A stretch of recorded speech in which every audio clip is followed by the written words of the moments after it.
Alhamdulillah, amma ba'du. Mulai hari ini insyaallah kita ngaji tafsir, dan saya juga mengajak ud'u ila sabili rabbika bil hikmah. Dakwah yang terbaik itu dengan hikmah. Apa hikmah itu? Salah satunya dengan keteladanan, integritas. Saya mengajak, mari kita jangan ditinggalkan Al-Qur'an itu. Iqra bismi rabbikal ladzi khalaq. Bacalah Al-Qur'an sejak diturunkan secara sempurna 30 juz di akhir-akhir Rasulullah menjelang wafat sudah dibagi menjadi 7 manzil. Sering saya sampaikan, saya juga mengajak kepada segenap jamaah untuk mengamalkan. Jadi setiap sepekan sekali Al-Qur'an dihatamkan. Belum mampu latihan, caranya Al-Qur'an dibagi 7. Ini saya contohkan. Ini jatah Quran hari Rabu. Hari Rabu itu dimulai dari surat Shaffat, surat ke-37 sampai surat Al-Hujurat, surat ke-49. Sedikit, 3 juz lebih sedikit. Besok dari surat Qaf, surat ke-50 sampai An-Nas, khatam. Hari Jumat kita muter lagi dari juz 1, hanya 3 surat, tapi suratnya panjang-panjang. Al-Baqarah, Al-Imran, An-Nisa. Seperti itu rumusnya. 3, 7, 9, 11, 13 surat. Jadi hari ini hanya 13 surat. Besok jumlah suratnya banyak, tapi suratnya pendek-pendek. Jadi setiap harinya kita, kuliah ringkas kita itu ngaji tafsir di jatah biasanya ini sudah diistiqomahkan oleh para penghafal Quran, jatah harian. Jadi jatah harian murajaah Al-Quran itu seperti itu dibagi. Nggak harus urut. Kalau urut dari surat Shaffat, ini saya mulai dari surat Al-Hujurat saja. A'udzu billahi minasyaitonir rajim. Bismillahirrahmanirrahim. Ya ayyuhalladzina amanu la tuqaddimu baina yadayillahi wa rasulihi wattaqullaha innallaha samii'un 'aliim. Surat Hujurat ini maknanya kamar. Kamar secara angkap, secara jamak. Surat ini salah satu surat yang ayatnya ditulis sampai sekarang, khatnya indah sekali di atas Hujurat Syarif, makam Rasulullah SAW di Madinah. Mudah-mudahan kita semua bisa ditakdirkan bisa nyampe ke sana. Amin. Ziarah Rasulullah SAW.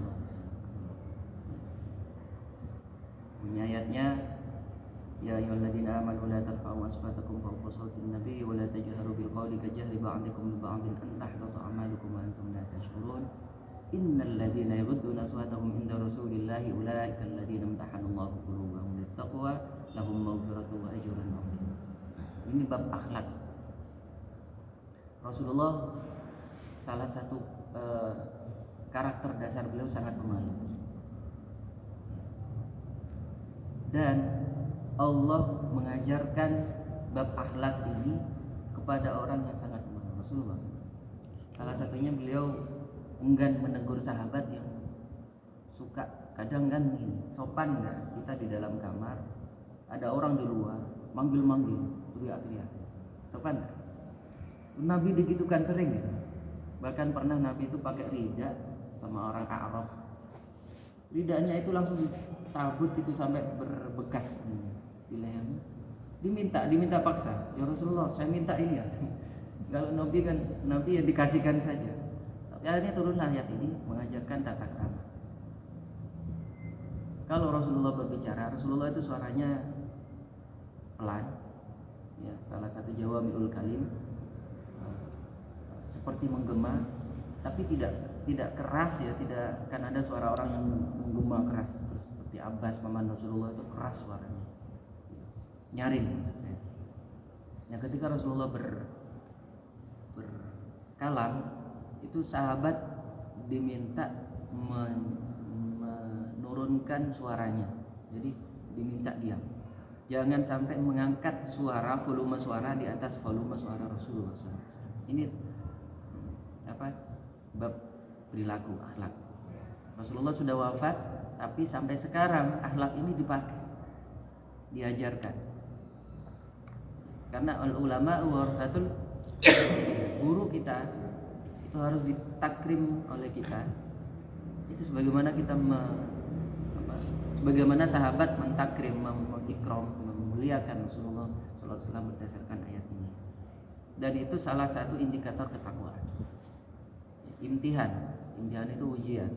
Imtihan keimanan itu salah satunya kan bagaimana kita itu menekan ego, menekan volume, menekan akhlak, menekan perilaku di bawah orang yang lebih mulia dari kita.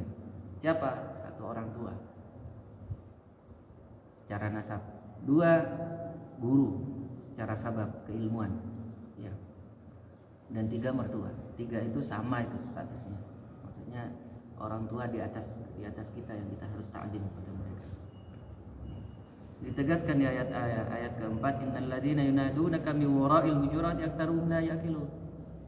Rata-rata orang yang suka manggil di luar pagar, di luar gerbang, di luar pintu, di luar kamar, sedangkan kita ada di dalamnya, adalah orang-orang yang kurang akal, kurang kesopanannya, tata keramanya. Ajari itu kepada anak kita, kepada orang lain. Jadi ketika sedang di dalam kamar, jangan manggil di luar. Kalau memang ada kebutuhan, bukan manggil tapi mengucapkan tapi diajarkan di surat yang lain, kita harus istighnas, mengucapkan salam setelah istighnas. Apa istighnas? Suasananya, waktunya kondusif.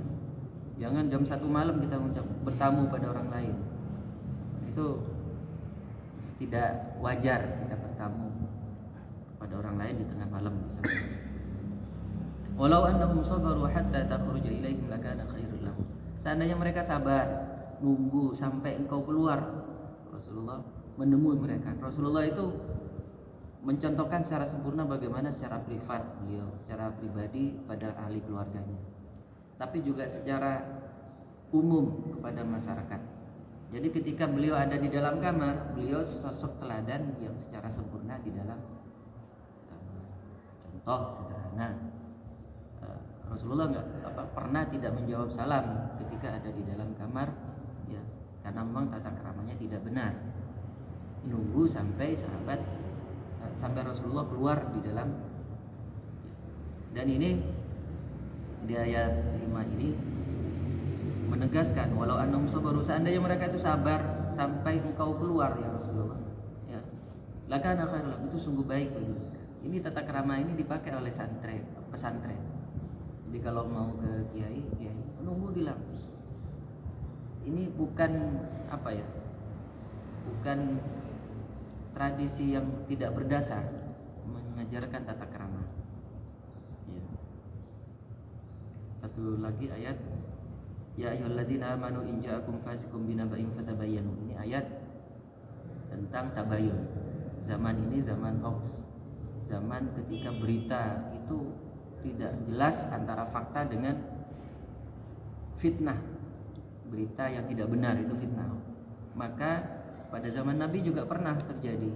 Fatabayyanu, tabayyun dulu ketika ada berita, terutama berita yang sangat penting. Agar apa? Antusibu qauman bijahalatin fatusbihu ala ma fa'altum nadim. Satu, jangan sampai kita berperilaku keliru gara-gara berita hoax yang tidak benar. Yang kedua, jangan sampai kita menyesal kemudian karena tidak mempertimbangkan benar tidaknya sebuah berita. Pada zaman itu, pada zaman Rasulullah SAW masih diturunkan ayat ini. Wa alamu anna fikum Rasulullah. Perhatikan, ketahuilah di antara kalian itu ada Rasulullah SAW. Lau yutiikum fi katsirin min al-amri la'anittum walakinnallaha habbaba ilaikumul iman wa zayyanahu bi qulubikum wa karaha ilaikumul kufra wal fusuqa wal isyan. Ketika Allah sudah menanamkan, menginstal Al-Quran, maka keimanan yang pertama ditanamkan. Maka tata krama ini nomor 1. Adab itu nomor 1 setelah ilmu, sebelum ilmu. Sebelum ilmu. Wallahu a'lam bishawab. Dua-duanya sebagai fadlan dan nikmat dari Allah Subhanahu wa taala. Wallahu a'lam bishawab. Subhanakallahumma wa bihamdika asyhadu an la ilaha illa anta astaghfiruka wa atubu ilaik. Assalamualaikum warahmatullahi wabarakatuh. Waalaikumsalam.